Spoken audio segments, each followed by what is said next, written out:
ahabbu biladi ila Allah masajiduha, ebifo Allah byasinga okwagala mu nsi muno muzikiti.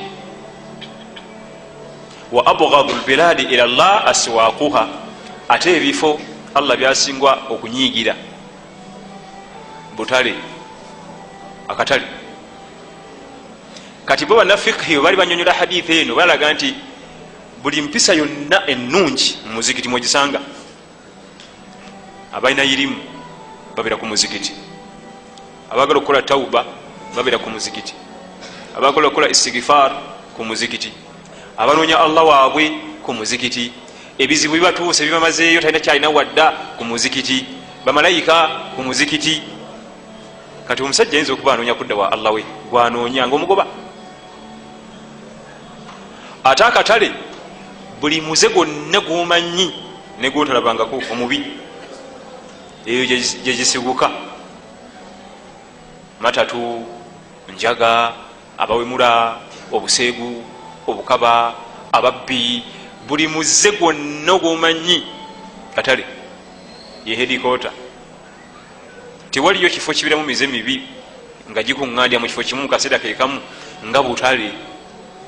Era amateeka ga katale tebakukkiriza kuleeta mwana muto ali biro 18 kulwaki bagenda kumuwonoona mu nnaku 2 nga tukyalinamu mwana. Bo bemanyi era tebakukkirizaga nti omwana mujje wano sisitusaaka,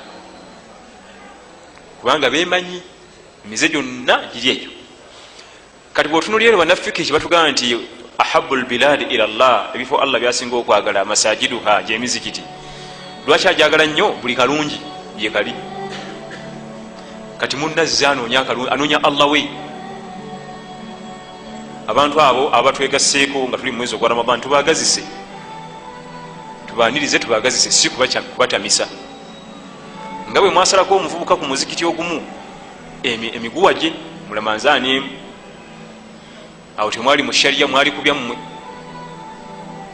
beesula mu jjulumbaawo ne beekumamu ogutaaka, muvubuka muyimbi aze kusaalako, muba musalako miguwa, ne basalako dreads ze. Obulwadde buli mu mutima so si ku mutwe ogwo, tulina kujjanjaba mutima guno. Kakati ate ku kyokoze osazeeko enviiri ate omutima tegujjanjabye, era zzeeyo nga mulwadde, era jazzizaako. Obulwadde bwalina tebuwonera mu lunaku lumu, gwe muleke n'emiguwa gyajasaale tumunyega. Bw'anaddiŋŋana wano naddiŋŋana ajja kubijjako yekka. Enjegereze ziri mu bulago, yalaba nti abangi nnye tayambadde kyayini, muleka ajje ku masigiri ne kyayini ze. Bw'anaddiŋŋana masigiri ajja kujjamu kyayini, ajja kujjamu earingi, ajja kujjako ebikomo. Tulina kuba kyayisa enjala bwe baluma nga bajja, ate batugwako naffe eno nga naffe tetuli kaali yatubazaayo nedda.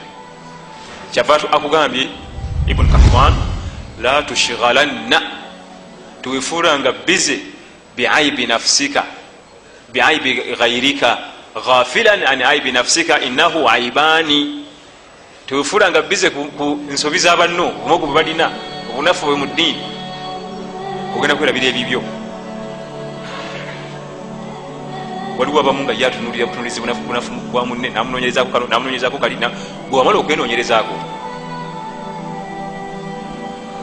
Era singa otandika kwenoonyerezaako oyinza obutaddeyo kufuna budde kunoonyereza ku banne obunafu babwe bwe buli, kubanga gwe woligenda okumalirayo ebibyo nga tukugolola bigwayo. Obunafu bwe boolina n'enseerera mu mateeka mulino muliri, mu bunafu mu kino, mu bunafu mu kiri bigwayo.